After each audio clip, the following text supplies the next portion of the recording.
Okay, can you hear me now? Yep, can you hear me? Testing, testing. Testing, testing, testing. Can you hear me, guys? No, no sound. Right, hold on then. Let's have a look. Oh, yes, you can hear me now. Brilliant. Okay, let's try this again.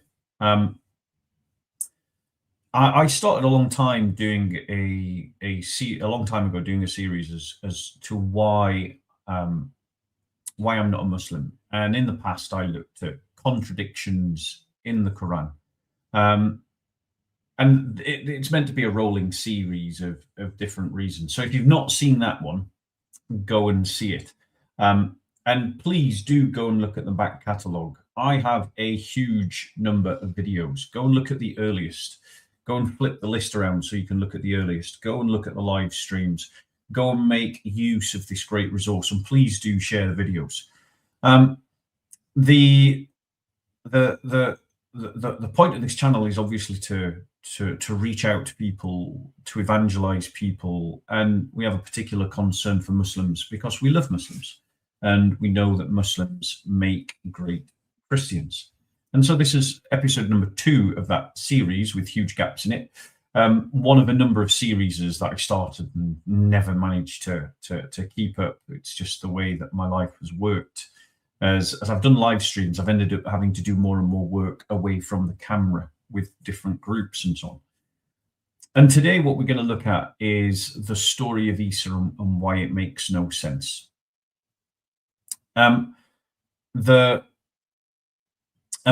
But before I do that, if you haven't already, please like this video, please subscribe to the channel, please share the link that this video is going out on, and then we'll talk about it. And I'll obviously invite, I'm going to open this up for Muslims to come in if they want to dispute with anything. So if you're Muslim and you're watching this, just highlight that you're a Muslim, and I'll give you the opportunity to come in and to talk about what it is.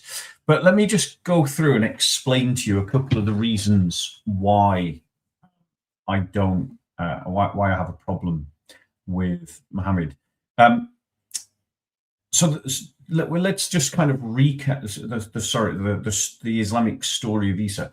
Let's just kind of recap the story. You know, Isa is born as a child to the Virgin Mary, who is announced by the angel Gabriel.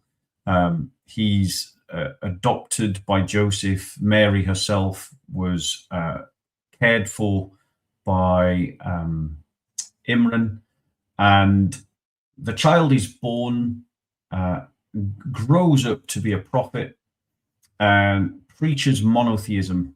He brings down an Injil, and he's a prophet to the Jews, and he brings the Injil to the Jews, which modifies the laws of the Torah. He then goes on to preach adherence to the Mosaic law, to teach monotheism, and for some reason, the Jewish community the Jewish leadership decide that they don't like him and that they're going to kill him. And then on the back of this, the Muslims have different stories about what happens. And this is just a summary, and then we're going to start going into some of the details. The Jewish community decides that they're going to kill him. And Muslims have various different stories about how Allah saves Isa. And then he does save Isa, but he makes it look like Christ was crucified when he wasn't, and leaves everybody guessing as to whether they'd killed Christ or not.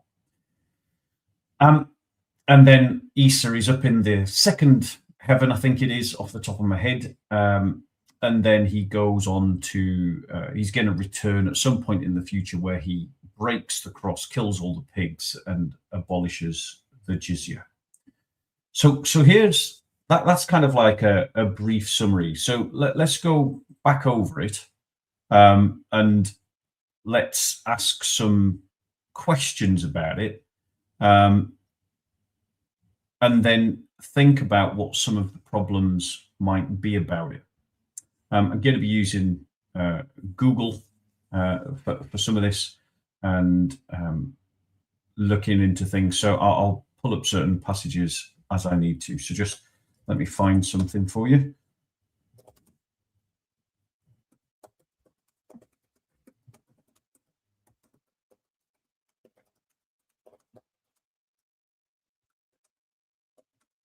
Now, the first problem that Muslims have with their story of Isa is that they're saying that Isa comes to the Jews, that he is a prophet to the Jews. And he brings the Injil that modifies the Torah.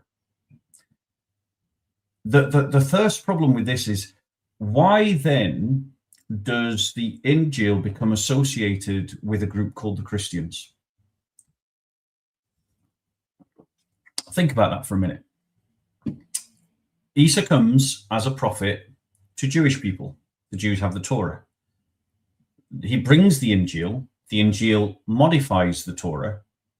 So why does the Quran then connect the Injil to the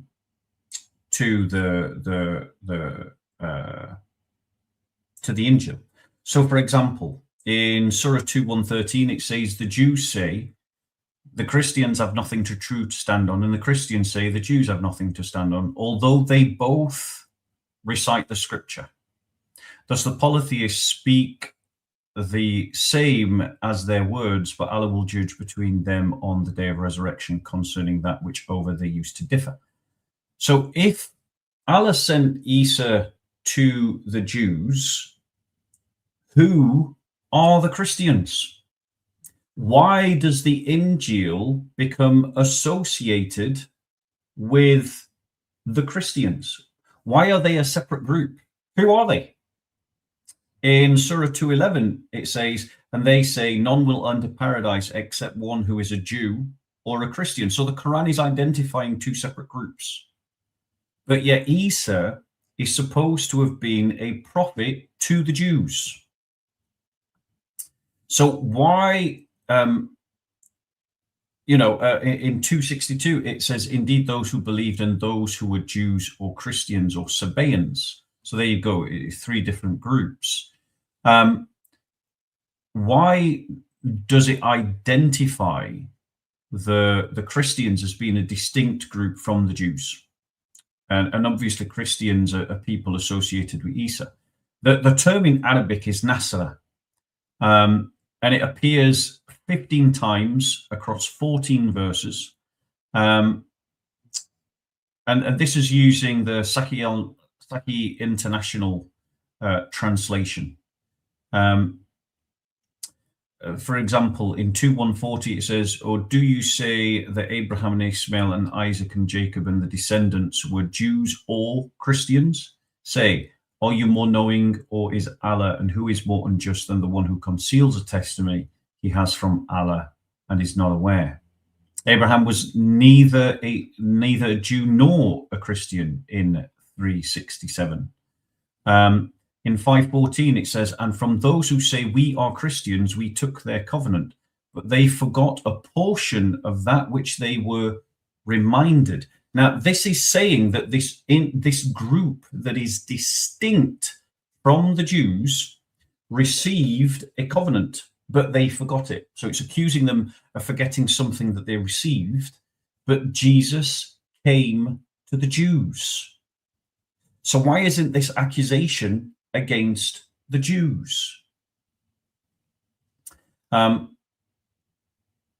says in 5:1, or you who have believed, do not take the Jews and Christians as allies. So clearly it's making a distinction between Jews and Christians.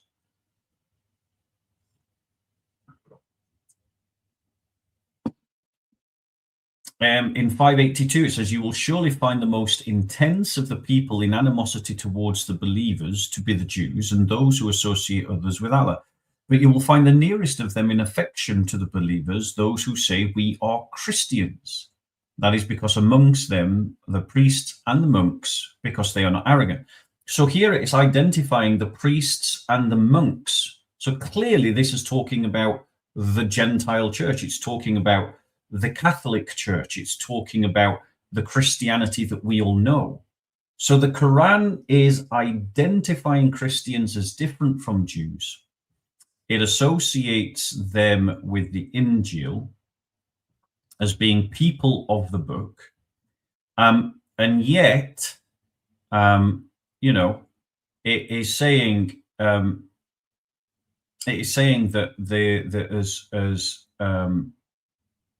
is making a distinction between the Jews and the Christians. And yet, who's the prophet that ever went to the Christians?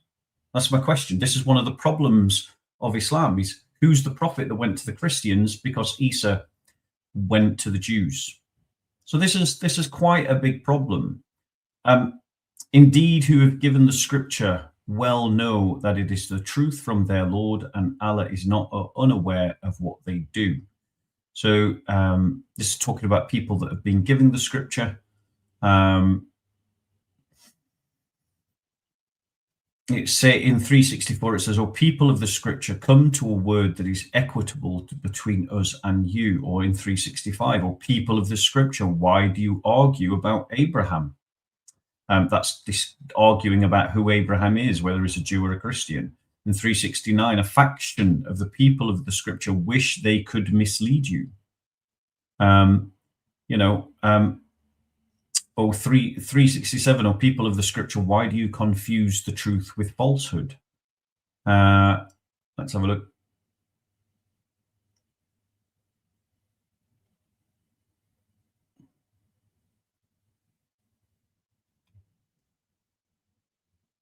Let me just find a particular verse.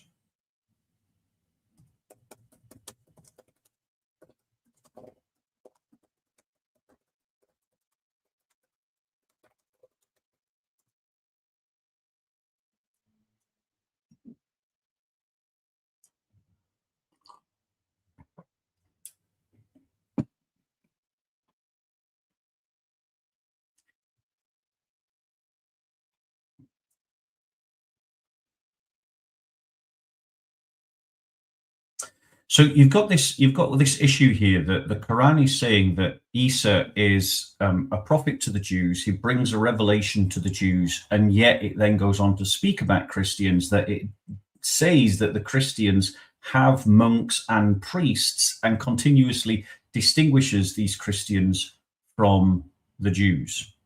Now, for instance, let's have a look. 262, it says again, indeed those who believed and those who were Jews, Christians, or Sabaeans. No, we've read that passage. Let me just find you the point.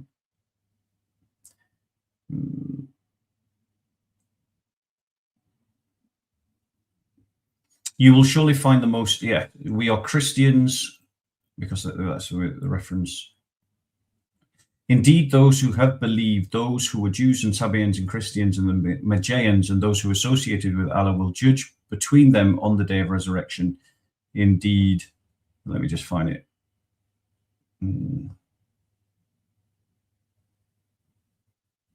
Yeah, so in 364, when it's referring to people of the scripture come to an equitable word, it's talking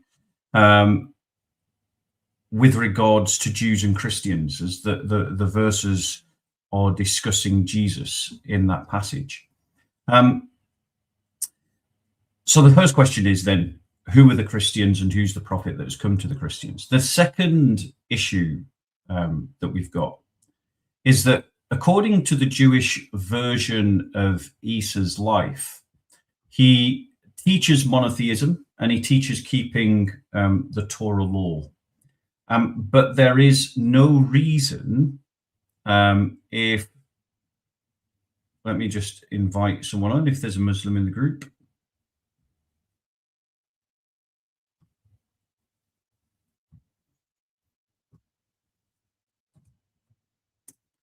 So if you're a Muslim, and only if you're a Muslim, feel free to click on the link and you can come on to discuss my issues with why I'm not a Muslim.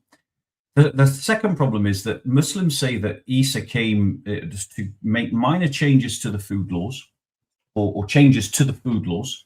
But essentially to uphold monotheism and to confirm that which came before, to confirm the Torah and to confirm monotheism.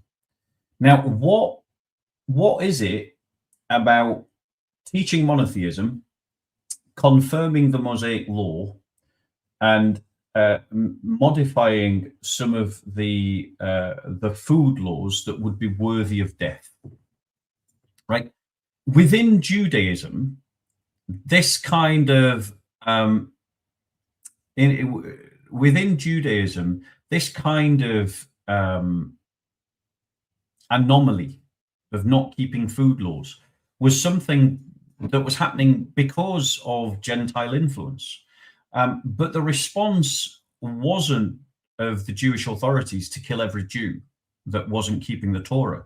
The response of the Jewish authorities and the Pharisees and other groups to those that were not keeping the Torah was to bring them to keep the Torah, to exert, to encourage, to cajole them into keeping the Torah, not to kill them.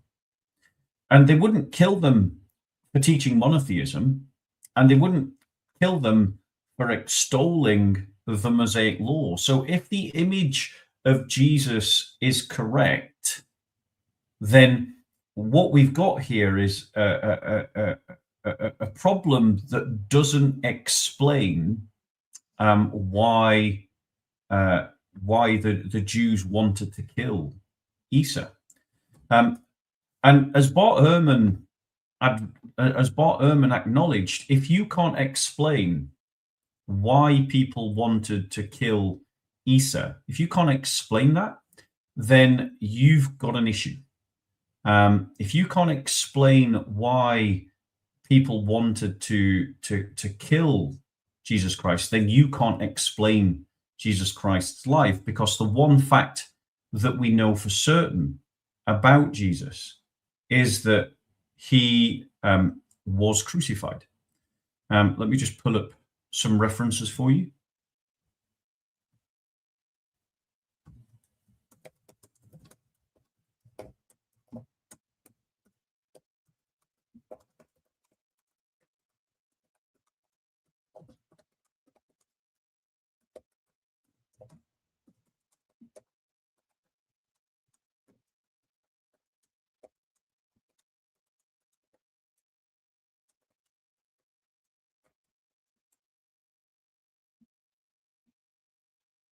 Let me just find it for you.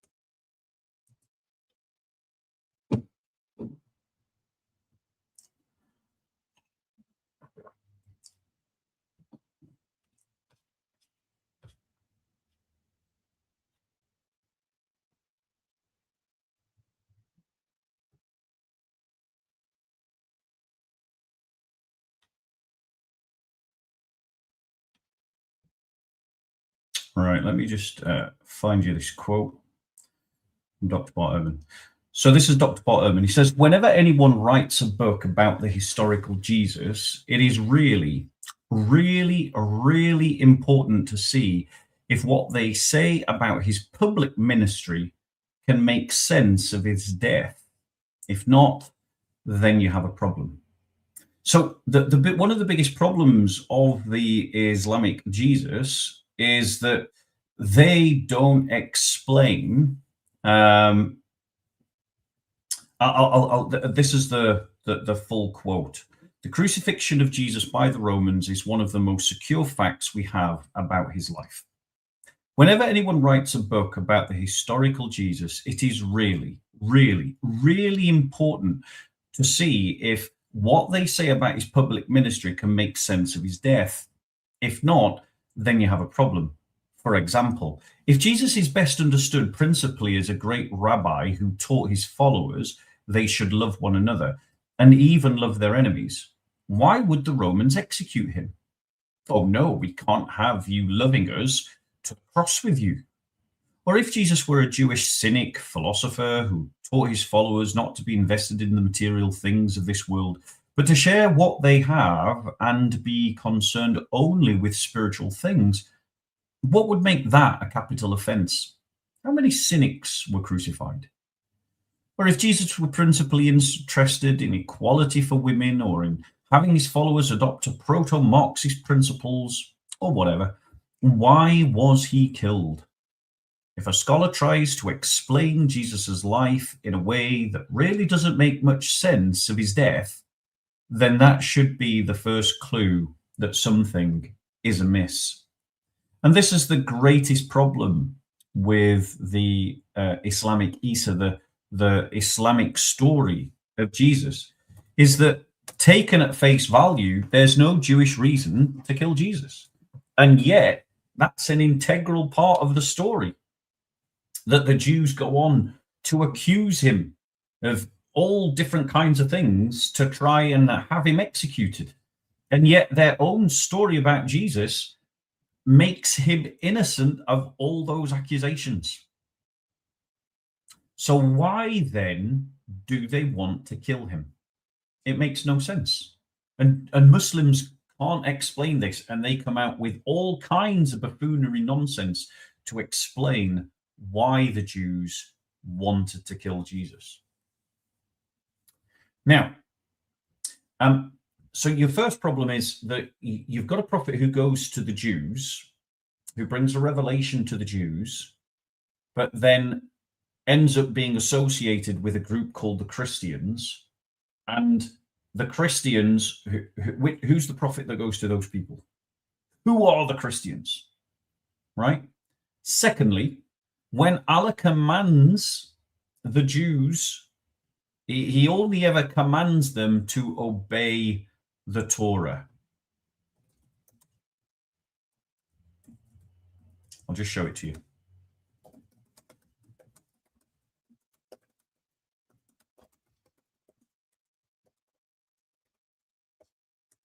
So he commands them to obey the Torah. But this is 7 centuries after Jesus. So why is he not commanding them to obey the Injil? Why is he commanding them to obey an obsolete, outdated, now revised revelation? Now,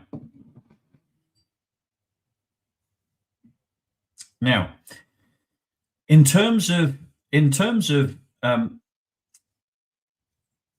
the actual rescuing of Issa, so for example, in Surah 3:3, it says, "He sent down upon you, O Muhammad, the book in truth, confirming that what is before it. He revealed the Torah and the gospel." So the gospel is given to the Jews, right? So why isn't he commanding the Jews again and again and again to follow the gospel? Yeah. And then it goes, "And we sent, following in the footsteps, Jesus, the son of Mary, confirming that which came before him in the Torah, and we gave him the gospel, in which was guidance and light, and confirming that which preceded it of the Torah as guidance and instruction for righteousness." And then it says, "Let the people of the gospel judge by what Allah has revealed therein. And whoever does not judge by what Allah has revealed, then it is those who are defiantly disobedient." But who are the people of the gospel? If you ask any Muslim, who are the people of the gospel, they'll say Christians. But Christians are not Jews. And that's in Surah 547. And in 566, it says, "And if only they upheld the Torah, the gospel, and what has been revealed to them from their Lord, they would have consumed from above them and from beneath their feet among them are a moderate community, but many of them evil as that which they do." In 568, it says, "O people of the scripture, you are standing on nothing until you uphold the Torah, the gospel, and what has been revealed to you from your Lord, and that which has been revealed to you from your Lord will surely increase many of them in transgression and disbelief."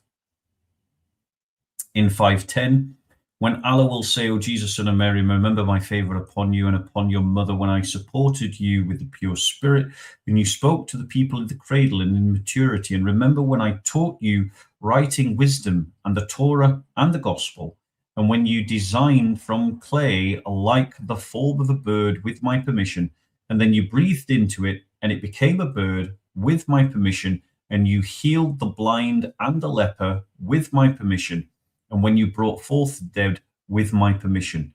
Now that story there, which brings up a third problem, that story there about the bird, it is a complete copy of the proto-evangelium of James, the infancy gospel of Jesus. It's a rip-off story. Let me just try and get the reference.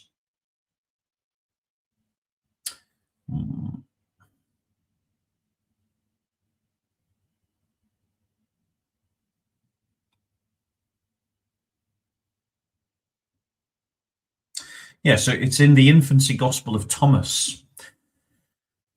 So changing clay birds, that's a story from the gospel of Thomas, and yet it has been hoodwinked and put into the Quran.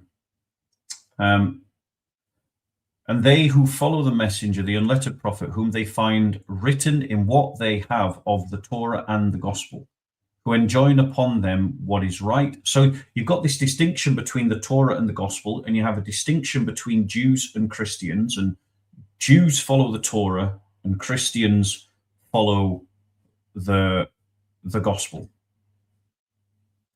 So why isn't Allah commanding them to follow the gospel?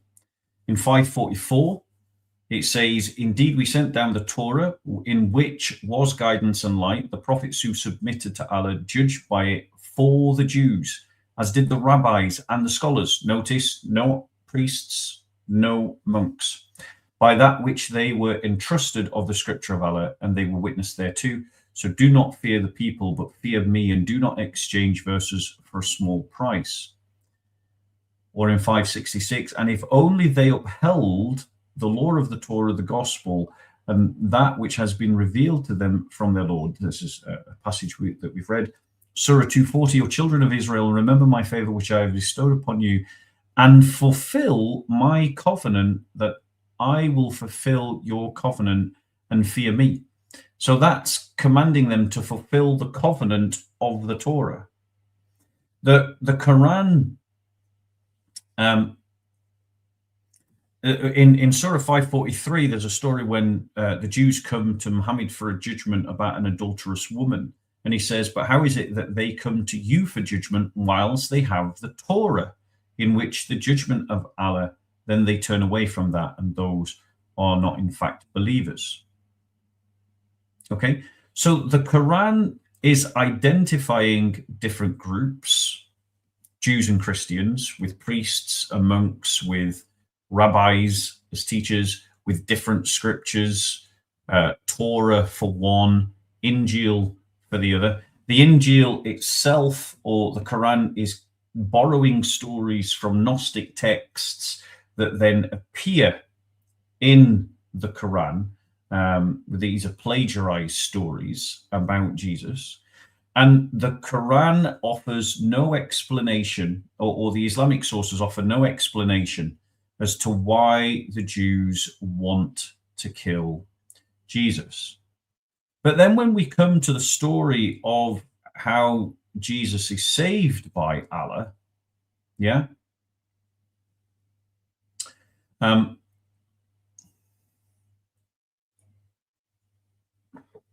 let's just come to that.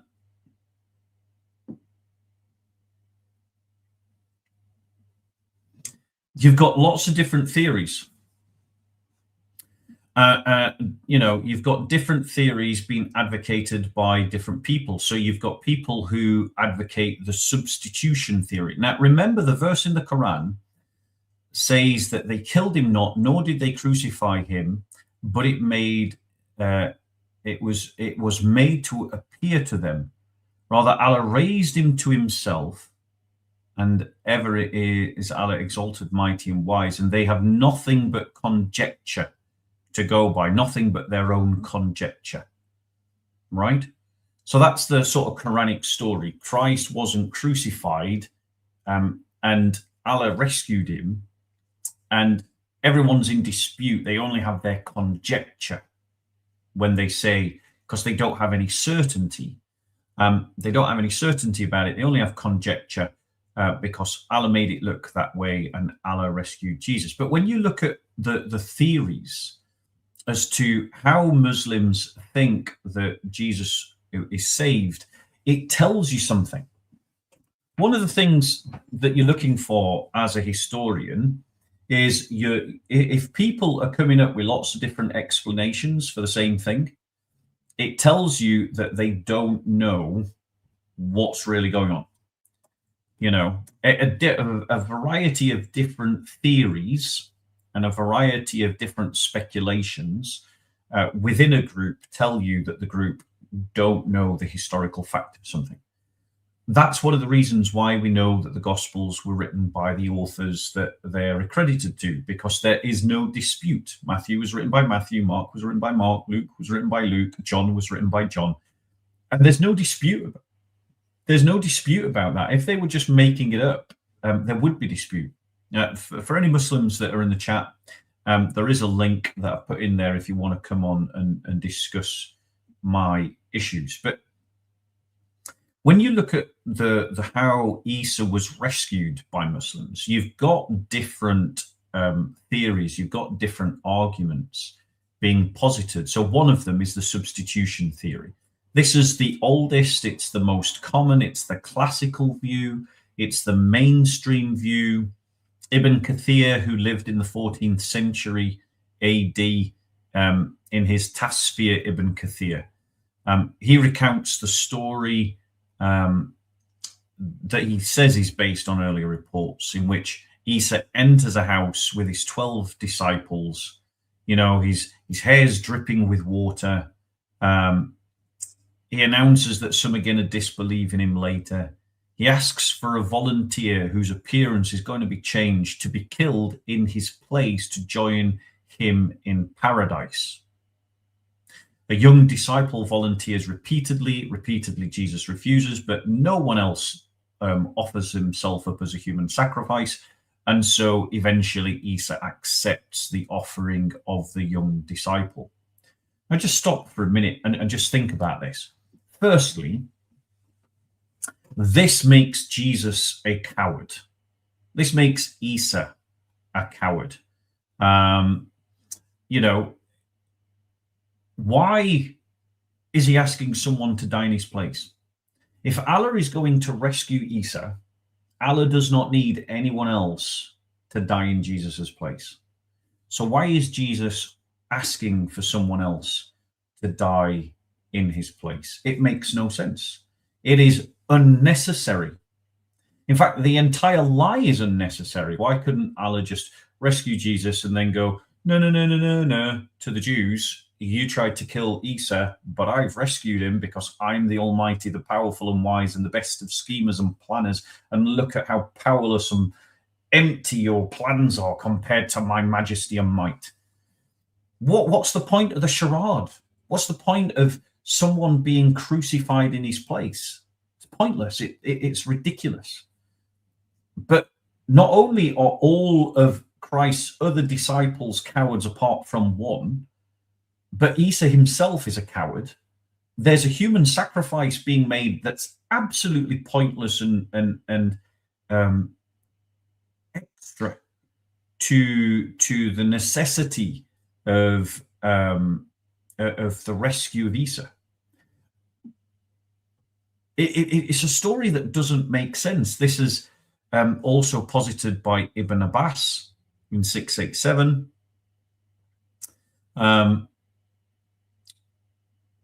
And also linked to people like Abi Hatim. And the idea is that one of the disciples has volunteered and their image was substituted.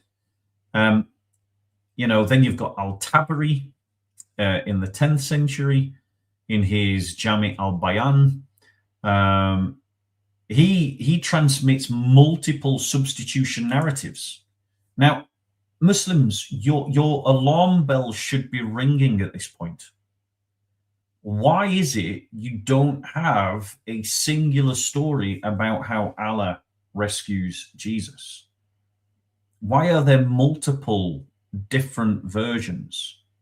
And in one of Al-Tabari's versions, Allah makes all the disciples look like Issa. And then a disciple volunteers. Or Simon is involved and is killed. Other stories by Ibn Ishaq say a guy called Sergius was substituted. And Ibn Ishaq's writing in the 8th century, Al-Badawi in the 13th century, again says that a disciple volunteers with the promise of heaven, of course. But what's the reason? What's the reason for this? Are you telling me that Allah could not just rescue Issa without the sacrifice? So again, guys, if there are any Muslims in the chat, you are welcome to come in and talk about the problems that I have. So the first problem, so let me actually go on. I know this is a bit rambling. I'm sorry. I've jumped into this live stream. I'm getting the notes as I'm talking about it. I apologize. So it is a bit rambly, but I'm sure you guys can follow the argument. Now, an Islamic fake gospel known as the Gospel of Barnabas posits that Judas Iscariot bear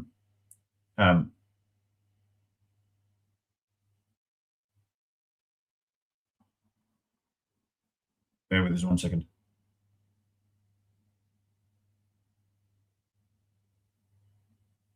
Yeah, that Judas Iscariot is punished in the place of Issa. And that's gained a large popularity amongst the ignorant class of the Ummah. Others say that it was Titanus. Others say that it was Peter. Others say that it was a Roman soldier. Others say that it was Simon of Cyrene. So why all of this? Why all of these substitutions? Why all of these variable stories? It seems to me that we Christians have a certainty that Christ was indeed crucified. In fact, no Christian is in dispute about that. And yet Muslims are the one that are making the conjectures about what actually happened. Because the substitution theory is not the only theory. There's also the illusion or docetic theory. It's not as common, but it was forwarded by al-Zamakhshari in the 12th century, who was a Mu'tazili grammarian and a commentator. He was arguing from a grammatical argument based on the words shubbiha, which refers to a person, in this case Jesus. Refers not to a person, in this case Jesus, but to the event itself, i.e. of the crucifixion was made to appear to them. And so no one was actually crucified in Zamakhshari's argument. The Jews were simply tricked into thinking that they had killed him. And his student al-Badawi, who is again writing in the 13th century, echoed similar arguments. Different Muslim groups have different kind of arguments. The Ismaili Shia scholars, Jafar ibn Mansur al-Yaman, Abu Hatim al-Razi, Abu Yaqub al-Sijistani, Mu'ayyad Fil-Din al-Shirazi, and Ikhwan al-Safa, affirmed the idea of the historic event, but leaned on the idea that Issa's spirit ascended while the bodily appearance was illusory on the cross. Al-Ghazali, referencing Mansur al-Hallaj, used the verse to illustrate that bodies can be killed in appearance, whilst the divine elements in prophets cannot be truly harmed. Then you've got the temporary death or swoon or survival theories. And these are modern views that are replacing the classical views in today's world, in today's Islamic world. So you've got these classical theories that are completely smashed to pieces by the fact that, you know, we've got independent biblical evidence by different authors at different times in different places, all confirming the crucifixion. We have early church writers confirming the crucifixion. We've got Jewish writers confirming the crucifixion. We've got Roman writers confirming the crucifixion. So we've got all these different groups confirming the crucifixion.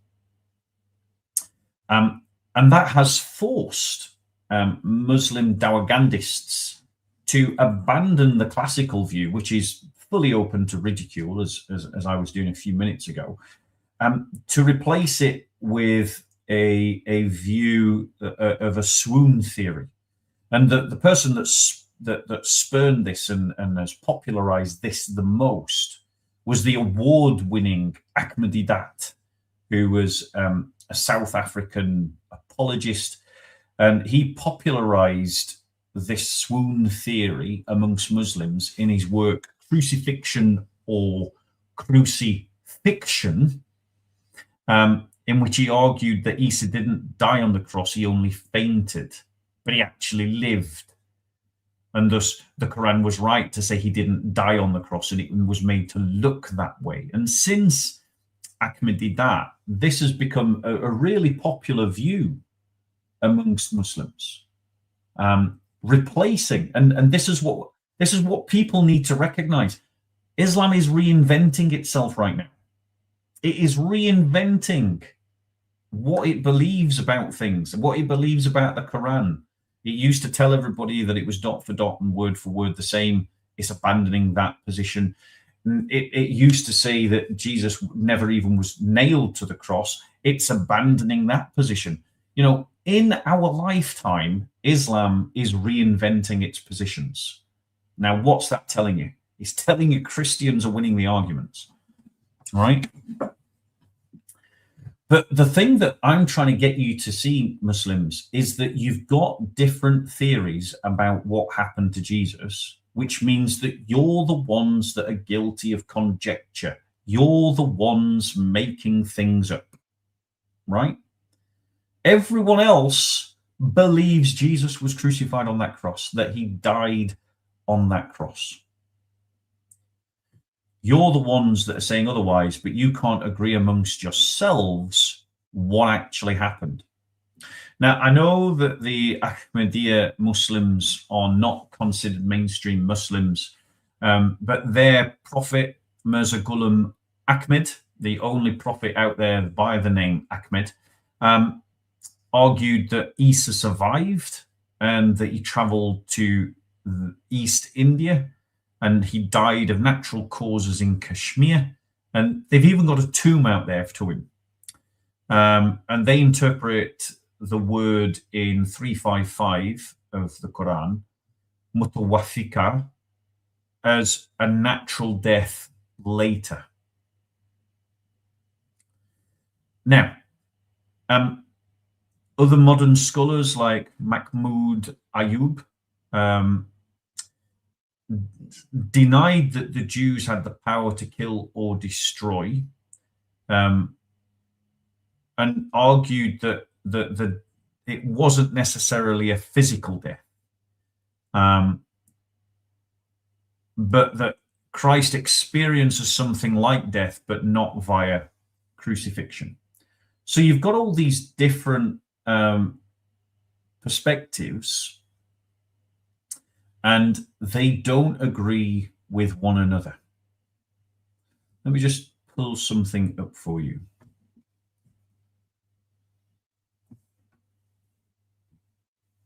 Bear with us.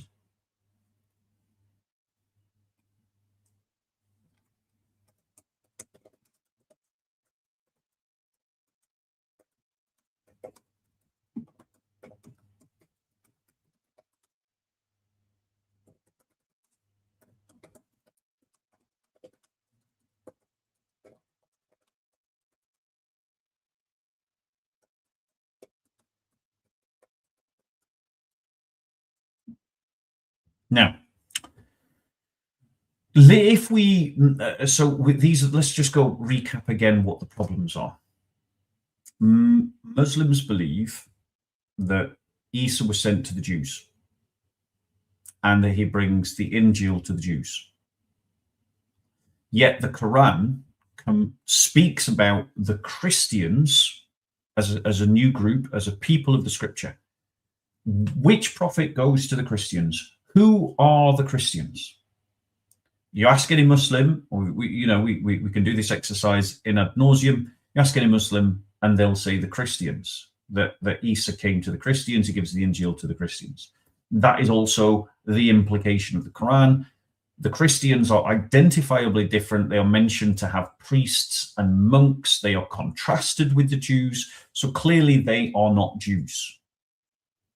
So why is Allah asking the Christians to keep the Injil when the Injil was sent to the Jews? There's your first problem.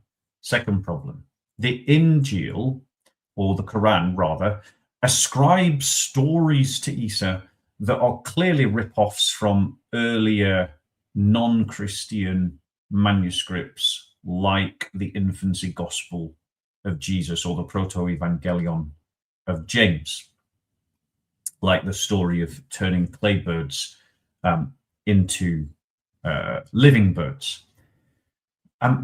Incidentally, in the originals that the stories are lifted from, those stories are there to show that Jesus is divine, not that he isn't divine. Then you've got the fact that according to the Islamic standard narrative, Isa teaches monotheism, confirms the Torah of Moses, only changing some minor food laws. And that's basically it. But there's nothing about that Jesus that would stir up the Jewish leadership to want to kill him. Imagine going to a Jew and saying, you should believe in one God. Are the Jews going to stone you for that? Imagine going up to a Jew and going, hey, keep the laws of Moses. Is a Jew going to kill you? Is a Jew going to kill you for that? No. Now, if a Jew saw another Jew not keeping the Torah laws, like maybe eating some things that were forbidden by the Torah, and not eating some things that are permitted by the Torah, the Jewish response is not, I'm going to kill you. The Jewish response is, I'm either just going to exclude you and treat you like you're horrible and leave God to judge you, you've not kept the covenant, or the Jewish response is going to be, let me try and make you a better Jew, right? What is not going to happen, is that the Jews are going to try and kill you for just not being a great Jew, right? There were plenty of Jews at the time. There's been plenty of Jews in history where the Jews have not kept up with the covenant. Like, that's quite a commonplace experience. The standard response of the Jews, and certainly the Jews at the time of Romans, wasn't to kill. Now, if someone was proclaiming and worshipping another god, that would be worthy of death.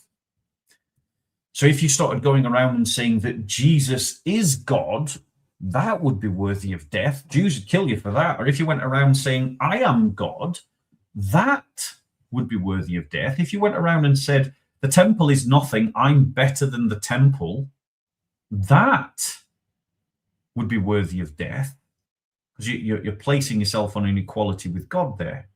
And as Bart Ehrman was trying to tell us, if you cannot if your understanding of Jesus's life can't make sense of Jesus's death, then you don't understand Jesus's life. And there's nothing about the Islamic story of Jesus's life that can make sense of the desire for the Jews to kill him. Then, when it comes to the actual rescuing of Jesus, why have you got so many stories? The reason why you've got so many stories is because everybody's just making it up. Why is that not setting off alarm bells in your mind? Your Quran is saying that we are in doubt, that we are in conjecture. But Jews and Christians and pagan Romans and every kind of Christian there is on the earth all agree Jesus died on the cross. There is no argument amongst us as to whether Jesus died on the cross. And so it's you that have got the conjecture. And you don't know what happened. And you have different stories. And your old stories are now being replaced by new ones. So your story of Issa is not making sense. Now, let me just pull up some. Let me just pull up.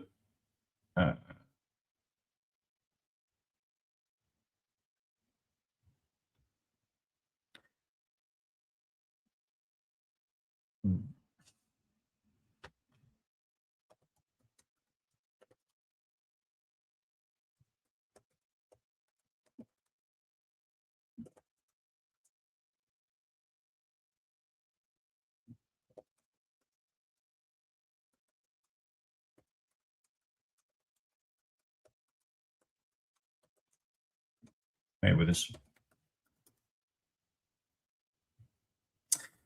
So the other problem is that if we assume that the Islamic mindset is correct, if we assume that the Islamic worldview is correct, then there are some problems that it has in explaining history. Okay. So, for example, if you look at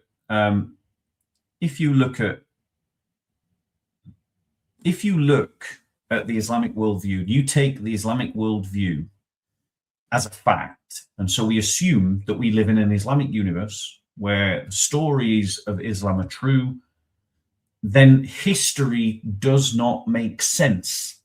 Let me explain what I mean. So the first thing is the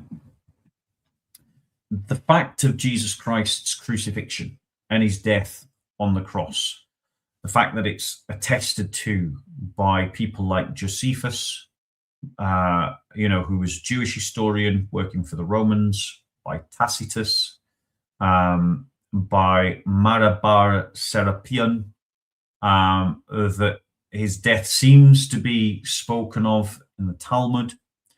The fact that it appears in the four Gospels, that there is an early creed in 1 Corinthians 15, 3-7, which is an extremely early creed of the church. Some people even try to suggest 2 to 5 years since the crucifixion that creed appears, in which it clearly states that he was crucified. Now that doesn't make sense if Christ was not crucified. But what it does do is it forces the position to be that Allah is a deceiver, that he lied to everybody and convinced everybody that could know, that would know, and that should know that indeed there was someone who was crucified, and his name was Jesus. Now, Allah made that happen. Allah is the deceiver. The problem, and the thing is that 700 years later, he corrects that and goes, guys, I was just kidding. No, it didn't happen. I just made it look like it happened. Now, the problem with that, guys, is this. If Allah was willing to deceive the world for 700 years, how do you know he's not deceiving you, Muslims, for 1400? I mean, he deceived the Christians for 700 years. And the Quran identifies the Christians as being alim al-kitab, as being people of the book. So if he was willing to deceive his people, the alim al-kitab, into thinking that Jesus was crucified when he wasn't, how do you know he's not lying to you right now? How do you know he's not deceiving you? That he's made it look like Muhammad's the final prophet, but actually next year he's going to bring another prophet. And he made it look like that Muhammad is the seal of the prophets, but there's going to be another one. And he just made it look like Muhammad was the seal of the prophets and that the Quran was the final revelation, and that actually you have your haha moment in history. The thing is, if someone is a liar, you wouldn't accept an isnad from them. You wouldn't accept a hadith from them. And you and I both know, Muslims, that your Quran describes its ayahs as hadith, as a proper term in the Arabic, talking of the ayahs of the Quran as hadith. And we have established that Allah has lied. So according to your hadith science, you should not accept a hadith from Allah because he is a known deceiver. That's your hadith science. So why do you believe someone you know has already lied to people and deceived them? And lied to them unnecessarily. He didn't need to do it. That's the important point. He could have just rescued Issa without the lie. There was no need to make it look like anyone was crucified. He simply could have made it impossible and then laughed and scorned them as they were frustratedly pulling their hair out because they couldn't lay a finger on Issa. So why believe a liar? Why believe someone who is known to have lied? Now, again, I'm putting the link in the chat for any Muslims in the chat to join the live stream if you disagree. Okay. Someone did try to join, but when I spotted them on the screen, because I am flicking between screens to read, when I saw that they tried to join, I think his name was Regards. It had said device not connected, which is why I never brought him on. But that's the only person that looks like he's tried to join. So if you are a Muslim, you are welcome to join the live stream and start to come back on me on some of these arguments. Now, so you've got the fact of the crucifixion. Then we've got an undeniable fact that very shortly after Jesus was dead on the cross, that people started to have experiences of his appearance. Now, remember, we're working within an Islamic world in which Allah successfully pulls off the deception that Jesus Christ was crucified. But it wasn't really Jesus Christ that was crucified, it was someone else. So how do you explain the post-mortem experiences? Like, these are here historical fact. No one denies that they happened. Even Dr. Bart Ehrman, who ain't no friend of Christianity, even many a skeptic who's not a friend of Christianity, do not bother to deny that there were post-mortem experiences of the risen Jesus. How do you explain that? Because from your stories, and you have a lot of stories, from your stories, it's just a dead body, or not even a body, just an illusion, which means that no one is in a grave and that no one is raised back to life, certainly not Issa. And so why are there post-mortem experiences of the risen Issa, of the risen Jesus? And we have witness to that again in the earliest creed, 1 Corinthians 15, 3-7, which gives a creedal formula talking about the proclamation of the resurrection of the body and the appearances of that body and to whom it appeared to. Now, that doesn't make sense if Jesus was never crucified and that it was one of his enemies that was crucified. But then another problem is one of the people that Jesus appears to is Paul. Paul doesn't invent Christianity. Only a historical buffoon would make that argument.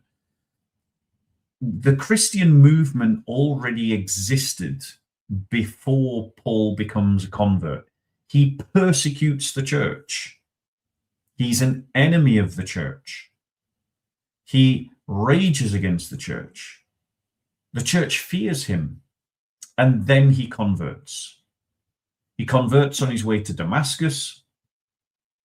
He then goes away for some time as he gets his head around. He spends a little time in Damascus before going off into sort of an extended retreat, let's call it. And then he goes up to Jerusalem. Then he goes out on his missionary journeys, and then he goes up to Jerusalem again, and then he continues in his missionary journeys, and he interacts with the apostles, with Peter, with James, with John, and he accounts this in two of his own letters, in Galatians 1:13-16, and in 1 Corinthians 15:8.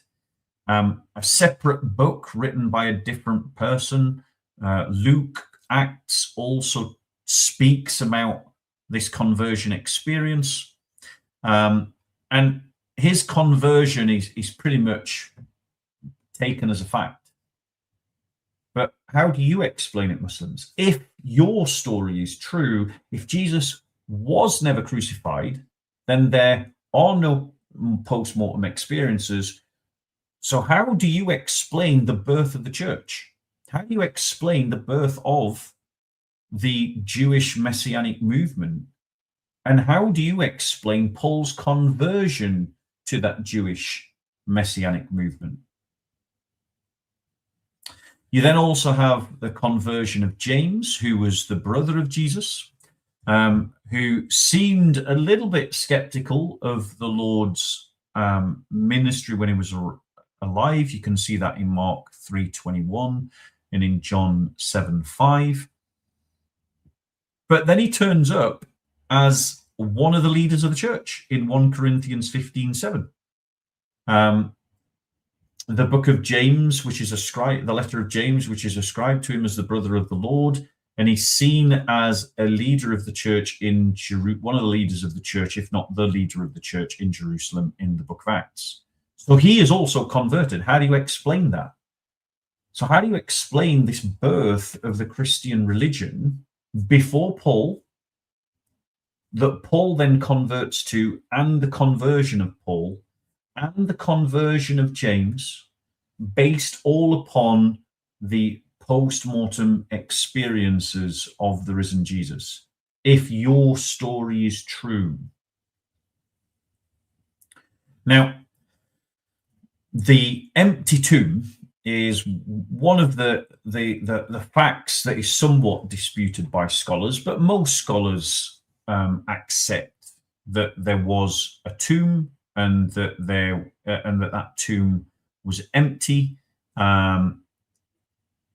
and this is one of the central facts of the Gospels, testified to in the Gospels. The women who were the first witnesses, which, just as a point of interest, Paul discreetly airbrushes out, or they get kind of left out of the creed, which just goes to show that, you know, some of that Jewish kind of I'm not going to say prejudice, but worldview had filtered into the writing and formularization of the creed. But, you know, the witness testified to it. Now, the fact that women are the first witnesses in the Gospels, which are Jewish texts written to a Jewish audience mainly, the fact that women are the first witnesses is an embarrassing statement. It's an embarrassing statement because if you were going to make the claim that there were witnesses to the resurrection of Jesus, in that culture, you would not use women because everyone would laugh, everyone would think that's ridiculous, everyone would see that as a weak point in your argument. And you would only use that if you were convinced that it was true.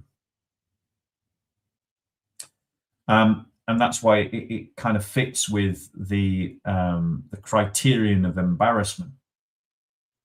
But the empty tomb is one of the key facts that demonstrates, you know, the resurrection of Jesus. Because if someone else was crucified in Jesus' place and appeared that way, and they managed to bury him, they would have turned his grave, his tomb, into a shrine, because that's what the Jews did. You know, Christ in the Gospels even criticizes them.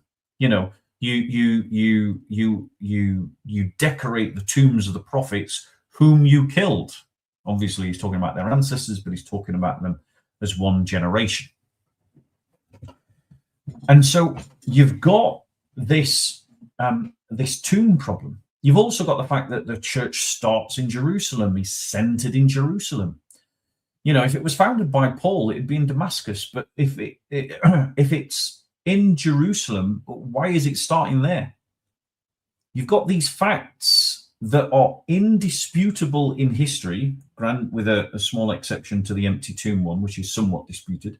But you've got these facts in history that are facts, whether you like them or not, that your perspective on Jesus cannot account for. They should not be there. The tomb should be full, and it should be a shrine. No one should be having post-mortem experience of the risen Jesus. No one should be converting to Christianity because of post-mortem experiences, like Paul and like James. The church should not have started in Jerusalem. It shouldn't have started by proclaiming the resurrection. And it shouldn't have started venerating Sunday as a special day, because the only reason why a bunch of Jews would take essentially what is the Monday of their working week as a special day is because something special happened on it. And they are not shy to tell you what that special thing was. It was the resurrection. And your view of history cannot account for any of these indisputable facts. Now,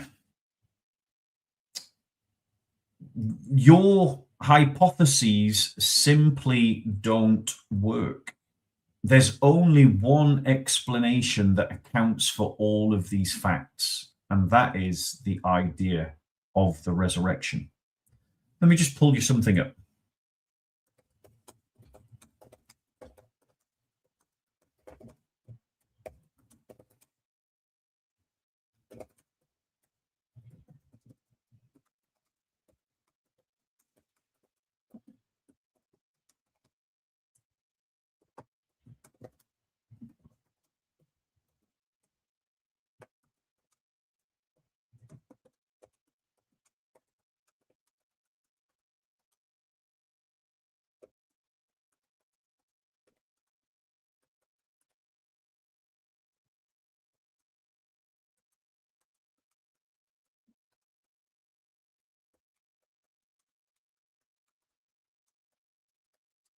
Now, again, I'm just going to put it into the chat, guys, if there are any Muslims that want to talk about what I'm saying, because I'm just trying to highlight to you how it just does not make sense. The Islamic view of Isa just does not make sense if you would just sit down and think about it, rather than just getting in a huff, rather than letting your pride get in the way, rather than getting arrogant, and bombastic. If you would just take the time to think about it, you'd realize that the Islamic story of Isa makes no sense. It's fake, it's false, and the clues of its falsity are everywhere. The fact that it plagiarizes, the fact that there are different stories about how Allah rescues Isa.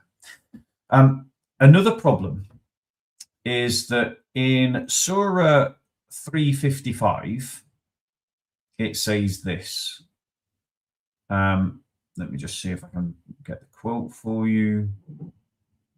Using Sahih International Translation, when Allah said, "O Jesus, indeed, I will make you and raise you to myself and purify you from those who disbelieve and make those who follow you superior to those who disbelieve until the day of resurrection."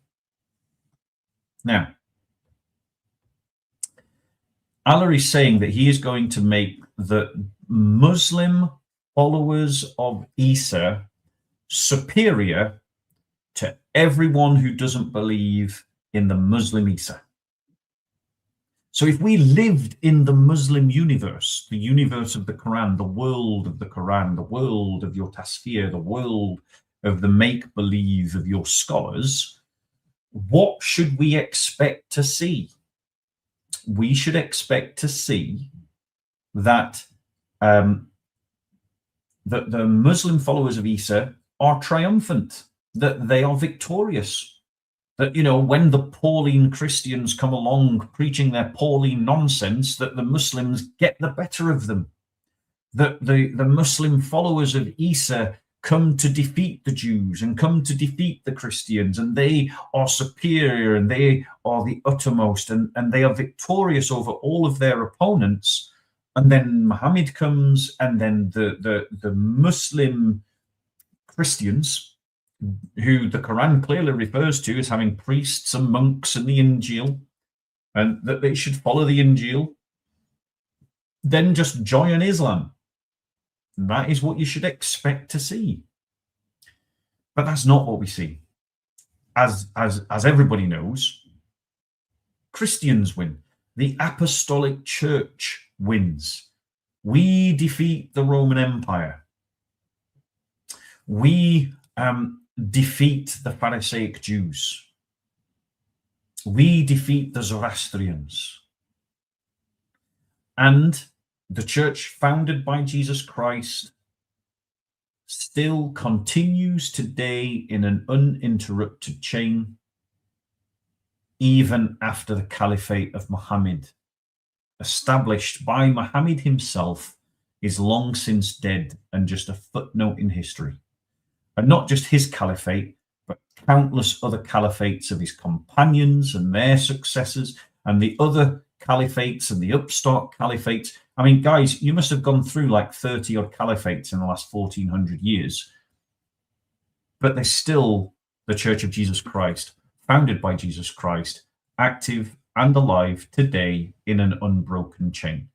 But yet the caliphate of Muhammad has come and gone already. So not only did the Apostolic Church defeat the Muslim followers of Jesus, but it also defeated the Caliphate of Muhammad himself. The cross is still here. The church bells are still ringing. Your caliphates are all dead. You know, the most recent attempt by ISIS, that didn't last very long. You know. So the reality is that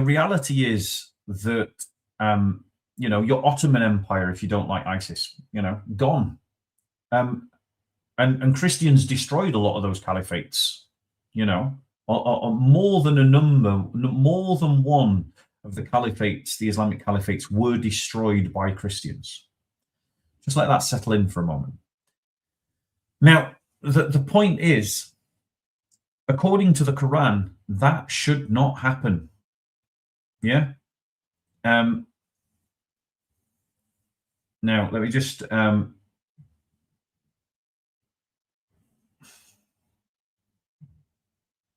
so, for example, Ad-Dahak said that the meaning that the disciples, the Al-Hawariyun, forgive me if you're an Arab, I'm sorry, I'm trying my best, will be superior to the disbelievers.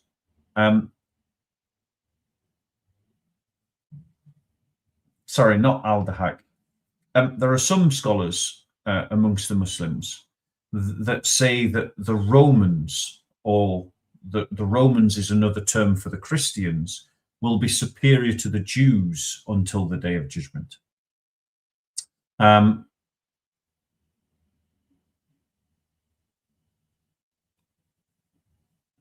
For example, in Imam al-Tabari, who's writing in the 10th century, he says, "They, the followers of the people of Islam who believed in him and followed him in the religion of monotheism from the Ummah of Muhammad, they will be superior to those who disbelieve, being dominant in honor and power and establishment of proof."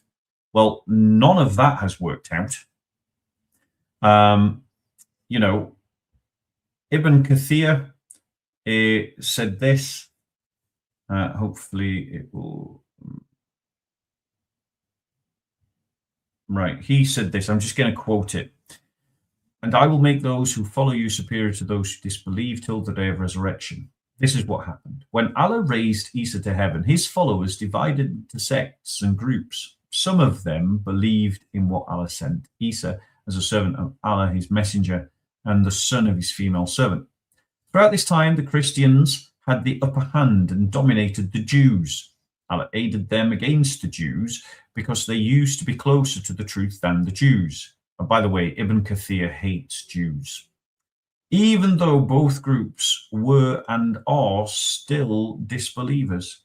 When Allah sent Muhammad, those who believed in him also believed in Allah, his angels, books and messengers in the correct manner. So they were the true followers of every prophet who came to earth. Muhammad's religion shall always be dominant and victorious over all other religions. Well, that's not true. This is why Allah allowed Muslims to conquer the eastern and western parts of the world. The Muslims will be above them until the day of resurrection. Now, what's interesting, and I'll just find it for you.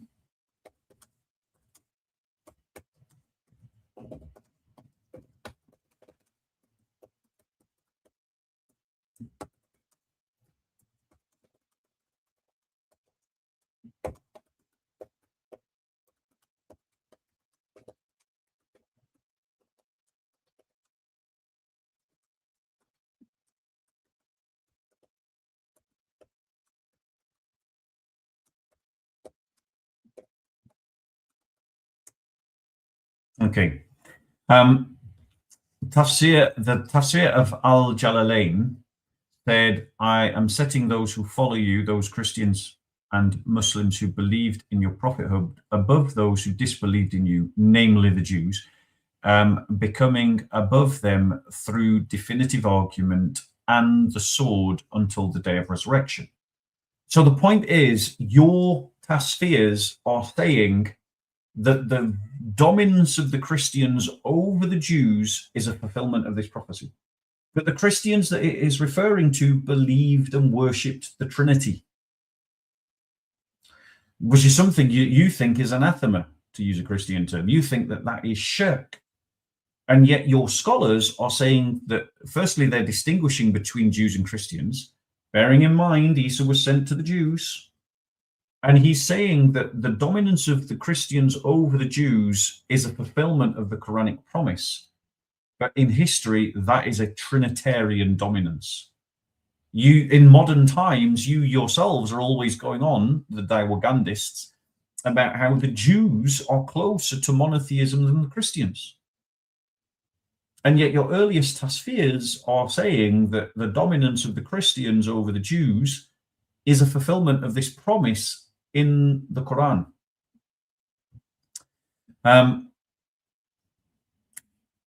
Let me just bring out something else. Bear with us 1 second.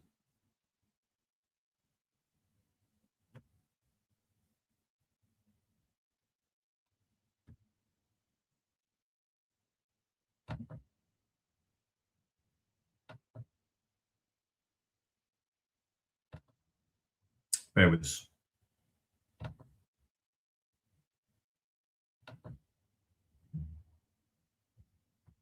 Hold on 1 minute.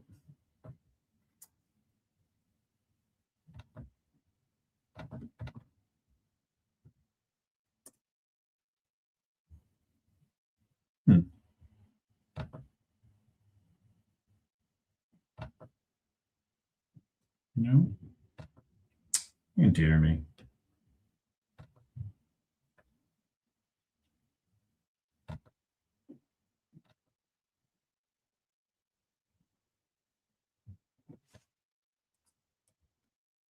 Might have to get out a book. That's annoying. So I'll just tell you from this memory. So Ibn Kathir postulates a theory that before the Council of Nicaea and Constantine, that people used to believe in a monotheism, and then Constantine forced the Trinity onto the Roman world, which is complete myth and utter nonsense and ahistorical. And why Muslims credit this guy with any knowledge at all, I do not know. But the point is, they're trying to make the Quranic verse fit this idea that the Quran teaches that Muslims, the Muslim followers of Jesus, are going to be in the uppermost, that they are going to win.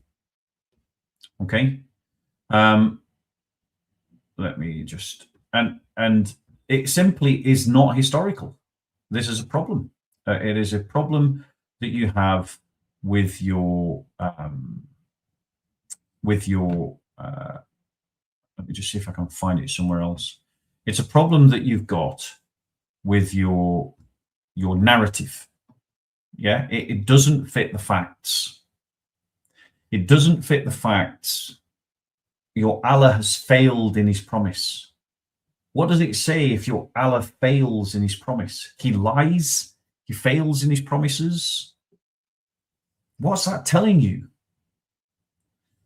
Because it was the apostolic church that won. And the other problem that you have is we've got zero evidence, no evidence at all, of anything like a Muslim community. And if the Quranic promise is true, then the Quranic promise that we should see some evidence of the existence of this group, you know, because the Christians document all the different groups that they're involved with, all the different groups that they argue with, the Ebionites, you know, the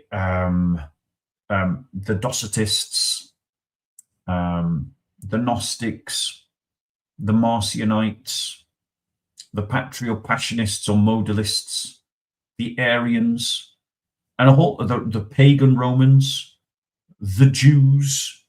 The Christian church documents all these different groups that it's engaged with, but it never documents anything that looks like an early Muslim community. There's nothing that looks like an early Muslim community in this period. And yet, according to your Quran, it should be there. Let me just see if I can find you this. 1 second. I just want to pull up a quote by Ibn Kathir.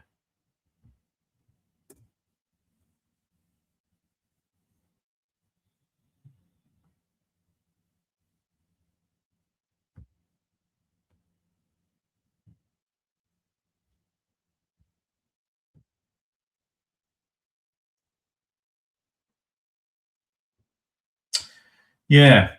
So it is Ibn Kathir. He does talk about that Constantine is the one that establishes that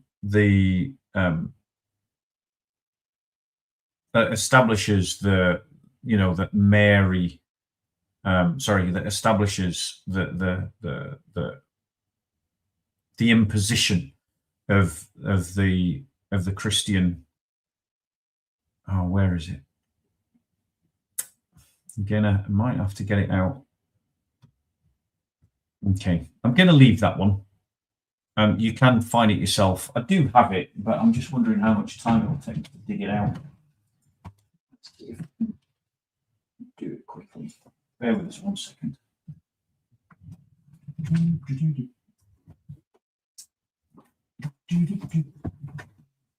A massive Quran collection. Yeah.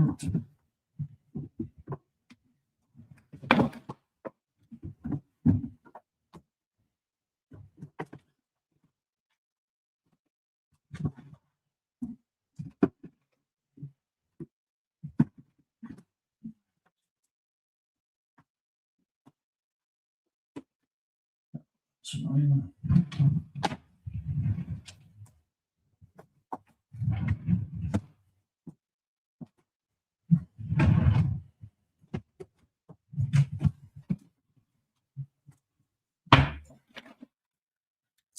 Right, just as I feared, I can't find the book, so I can't find the quote.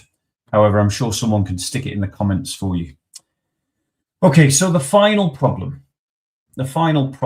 of the Islamic story of Jesus that just says that it doesn't make sense is that obviously Muslims say that Muhammad is the final prophet of Allah and that he has brought the final and definitive revelation contained within his sunnah. And that sunnah includes the jizya tax. The jizya tax is a discriminatory imposition of a poll tax that could go up to 50% that is imposed upon the people of the book, which are Jews and Christians, Sabaeans, and I mean, Muslims have, because of the want of money, found ways to even say Hindus are people of the book. Because they like cash. But I'm talking about Muslims of the past, obviously, Muslim past rulers. But the problem is that when Issa comes back, according to the Islamic stories, and there is dispute amongst Muslims whether Issa comes back, is that he comes back and he does the following. He breaks the cross, he kills all the pigs, and he abolishes the jizya. Now, the first thing is that there's nothing in the Sunnah that instructs a Muslim to break the cross, except in public, but if Christians have crosses in their churches, Muslims don't go in and break those or shouldn't, especially if they're dhimmi. If they but yet, so Isa is doing something that Muhammad never did, nor commands Muslims to do, in the sense of breaking the cross across the world. There's different interpretations, of course, by different Muslims. Some see this as the end of Christianity, for instance. which means that Issa is a better prophet than Muhammad because he achieved something that Muhammad couldn't do.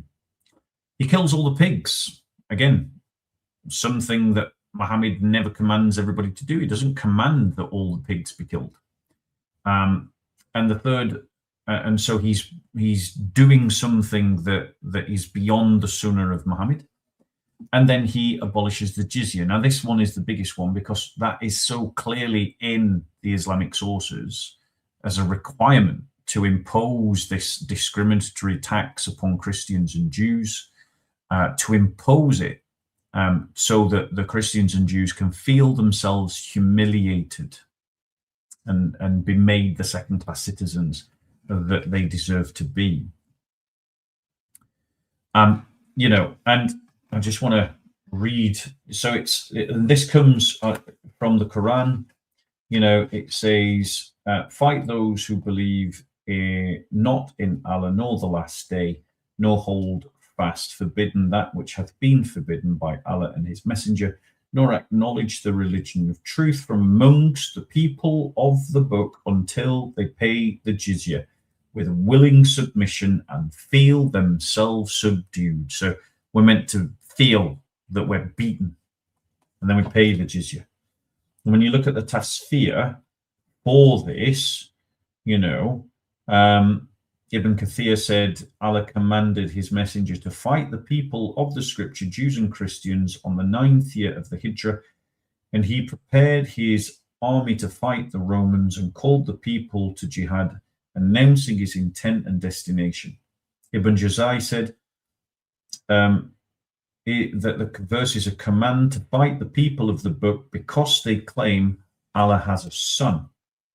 In the Tafsir of Al-Sadi, he says that the point of this fighting is so non-Muslims turn over wealth that is given in return for Muslims not fighting them and allowing them to stay amongst the Muslims, granting them safety for their lives and property. Okay, so then Issa comes along and he abolishes it. So he does that by whose authority? It has to be Allah's authority. It can't be Muhammad's authority because Issa isn't returning in the name of Muhammad. He's returning in the name of Allah. And so when he gives this injunction, he'll be saying, Bismillah, in the name of Allah, we're abolishing the jizya, which means he's fulfilling the command of Allah, which means that he is bringing a new sunnah, which means that he is the last prophet. Ha ha!